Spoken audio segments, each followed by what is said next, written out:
Tervetuloa uuden videon pariin. On aika tuulinen päivä. On pohjoistuuli. Siellä näkyy Torniojoki. Tuolla näkyy sitten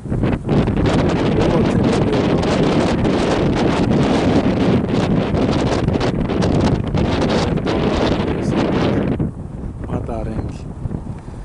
Siellä on sitten Aavasaksan silta.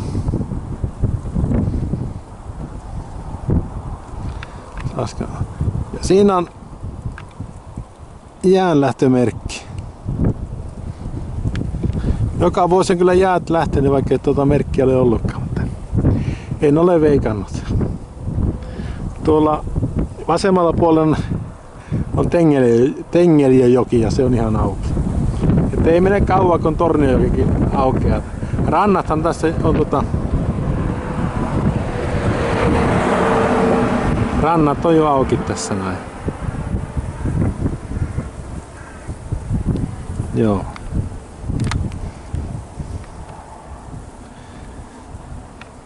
Ja näkyy nyt Ruotsin vaaroja.